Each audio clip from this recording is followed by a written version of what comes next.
یا اللہ میں نے ہاتھ نیچے نہیں کرنے جب تک آپ نے میری دعا قبول نہیں کرنی. مجھے پتہ ہے آپ ہر چیز پہ قادر ہیں, مجھے پتہ ہے آپ ہر کام کو پورا کرنے والے ہیں. آپ کے لیے تو کن کہنا ہے, صرف کن کہنے کی دیر ہے, میری بگڑی بن جانی. آپ پہ تو کچھ بھی نہیں جانا. آپ تو آسمان اور زمین کے تمام مخلوقات کو نوازیں, انسانوں اور جنات کو تمام کو ایک میدان میں کھڑا کر لیں, ان سب کی خواہشات پورے کریں اول سے آخر کی.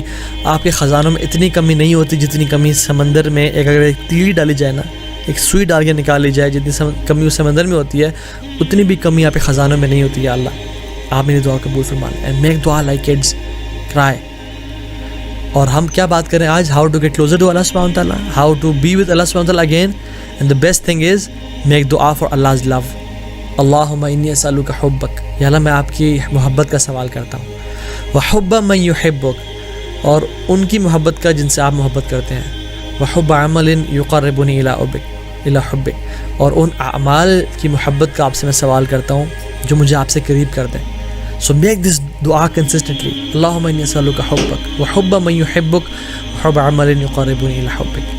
تو یہ کثرت سے دعا کریں. چوتھا پوائنٹ, ریڈ قرآن. اللہ اکبر. قرآن ایک ایسی نعمت ہے کہ جو انسان کے ایمان کو فوراً سے ایلیویٹ کر دیتی ہے اور انسان کو گائیڈنس پہ لے جاتی ہے. انفارچونیٹلی ہمارا قرآن سے تعلق کوئی نہیں ہے. اللہ تعالیٰ مومنوں کے بارے میں کہتے ہیں, اگر تو ہم مومن ہیں تو پھر اپنے پہ فٹ کر لیں, بشارت ہو. یہ بڑا لیٹمس ٹیسٹ ہے یہ جو آیت ہے قرآن کی, سورہ فرقان کی.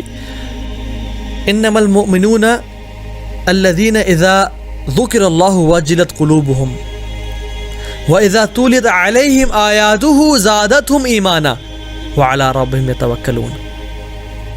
مومن وہ لوگ ہیں جب اللہ کا ذکر کرتے ہیں ان کے دل وجلت قلوبهم, ان کے دل جو ہے نا رونگٹے کھڑے ہو جاتے ہیں, ان کے دل جو ہے نا رونے لگتے ہیں. وَإِذَا تُلِيَتْ عَلَيْهِمْ آیَاتُهُ زَادَتْهُمْ ایمانا, اور جب اللہ تعالیٰ کی آیات کی تلاوت کرتے ہیں ان کا ایمان بڑھ جاتا ہے. زَادَتْهُمْ ایمانا, ان کا ایمان انکریز کر جاتا ہے. وَعَلَىٰ رَبِّهِمْ يَتَوَکَّلُونَ, اور پھر توکل کرتے ہیں. الَّذِينَ يُقِيمُونَ الصَّلَاةَ وَمِمَّا رَزَقْنَاهُمْ يُنْفِقُونَ أُولَٰئِكَ هُمُ الْمُؤْمِنُونَ حَقًّا. یہ سچے پکے ٹھکے مومن ہیں. لَهُمْ دَرَجَاتٌ عِندَ رَبِّهِمْ وَمَغْفِرَةٌ وَرِزْقٌ کَرِيمٌ. ان کے لیے درجات ہیں, ان کے لیے مغفرت ہے, ان کے لیے بڑے بڑے رزق ہم نے تیار کر کے رکھے ہیں. تو ہم لوگ قرآن کی تلاوت کیوں نہیں کرتے, اور اگر کرتے ہیں تو سارا کا سارا قرآن پڑھ لیتے ہیں لیکن ہمارا ایمان تازہ کیوں نہیں ہوتا؟ We are missing the point. ہم قرآن کو سمجھتے نہیں ہیں. افلا یتدبرون القرآن ام علی قلوب اقفالها, وہ قرآن پہ تدبر نہیں کرتے, ان کے دلوں پہ کیا تالے پڑ گئے؟ تو we need to focus on Quran. سلف صالحین رحمہ اللہ کہا کرتے تھے کہ جب ہمارا دل چاہتا ہے کہ ہم اللہ تعالیٰ سے باتیں کریں, ہم نماز پڑھنا شروع کر دیتے ہیں. اور ہم جب ہمارا دل چاہتا ہے اللہ تعالیٰ ہم سے باتیں کرے اور مجھے میری لائف کے بارے میں بتائے اور گائیڈ کیا, تو ہم قرآن پڑھنا شروع کر دیتے ہیں. ہم لوگ یہ بڑا مس کر رہے ہیں. ایون عربی نہیں بھی آتی, پہلی بات تو عربی سیکھیں اور کثرت سے سیکھیں, مطلب یہ کہ امیجیٹلی سیکھیں. اگر نہیں بھی آتی تو اس کو ترجمے سے پڑھیں. ایک شیخ سے پوچھا گیا شیخ صحابہ کا تعلق قرآن سے کیسا تھا؟ تو شیخ نے بڑا سادہ سا جواب دیا اور بڑا ریلیٹیبل جواب دیا. کہا کہ جس طرح آپ کا تعلق واٹس ایپ سے ہے, جس کا آپ کا تعلق واٹس ایپ سے ہے یا انسٹاگرام سے ہے, کچھ کا ٹویٹر سے ہے, کچھ کا فیس بک سے ہے.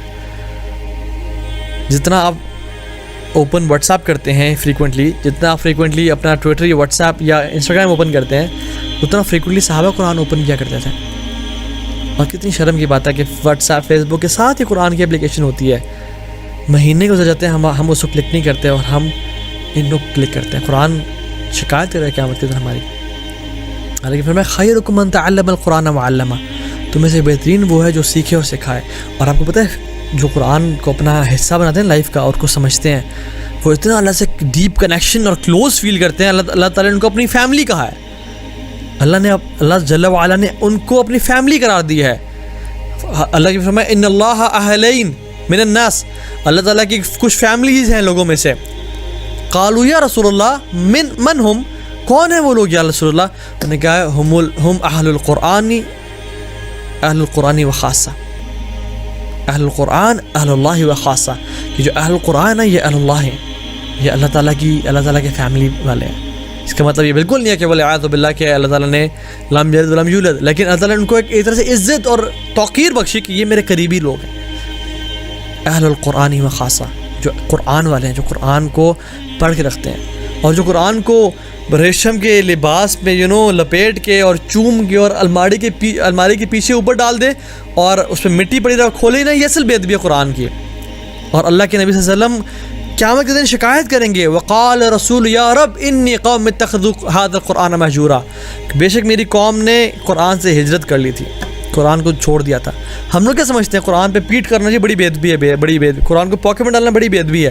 اصل بے ادبی پتہ ہے کیا ہے؟ قرآن کو الماری میں اوپر رکھ دینا کبڈ میں، اور اس کو دن گزر جائے کھولنا ہی نہ، ہفتے گزر جائیں کھولنا ہی نہ، یہ اصل بے ادبی ہے. تو اس لیے بے شک پاکٹ میں ڈالیں، احترام کریں، بے شک کمرے میں رکھیں، اپنے پاس رکھیں، لیکن اس کو جو ہے نا اس کو پڑھنا نہ چھوڑیں. یہ اصل قرآن کی بے ادبی ہے. کیونکہ قیامت کے دن کیا ہوگا؟ القرآن حجۃ لک او علیک، یا آپ کا ساتھ ہوگا یا آپ کے خلاف ہوگا، ایک چیز ہوگی.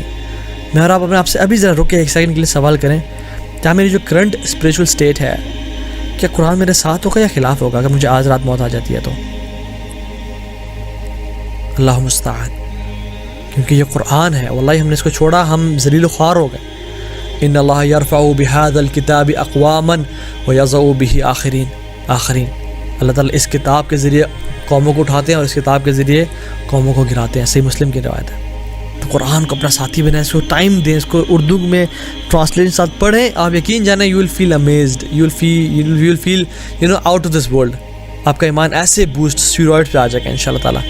5th point is choose your friends wisely. اپنے اچھے دوست چوز کریں. ڈونٹ بی فرام دوز جو کہ ویک ہوں، اور برے دوستوں میں آپ ایک کول ایسوسیشن رکھنے کے لیے برے دوستوں میں رہیں اور اپنے دین کو برباد کر دیں.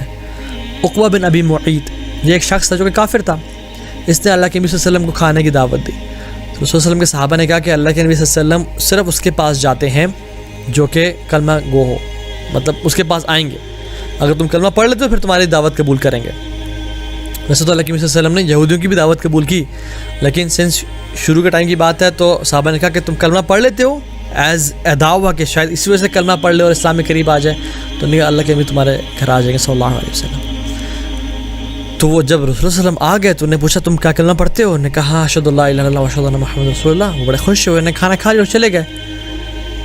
تو اس کا ایک بہت برا دوست تھا امیہ بن خلف، وہ بھی کافر تھا. تو اس نے کہا کہ میں نے سنا کہ تمہیں کلمہ پڑھ لیا اور تم ولعاد محمد صلی اللہ علیہ وسلم کے ساتھی ہو گئے ہو. تو اس نے کہا نہیں، میں نے ان کو ایسے راضی کرنے کے لیے پڑھا تھا، ان کو کرٹسی کی طرف سے کہیں وہ میرے گھر آئیں اور واپس مڑ کے نہ چلے جائیں. تو اس نے کہا نہیں، ہم نہیں مانیں گے، ہم تمہیں اپنی کمپنی میں نہیں رکھیں گے. اگر تم ہماری کمپنی میں رہنا چاہتے ہو تو ایک برا فعل اس نے بتایا اور کہا کہ جا کے رسول اللہ صلی اللہ علیہ وسلم کے چہرے مبارک پر اس نے کہا کہ تم جا کے اسپٹ کرو، استغفر اللہ. اسے تو یہ رسول اللہ نہیں کہا، اس نے کہا محمد کے چہرے پہ جا کے تم ایسا کام کرو. تو since he wanted to be in that company and that cool association,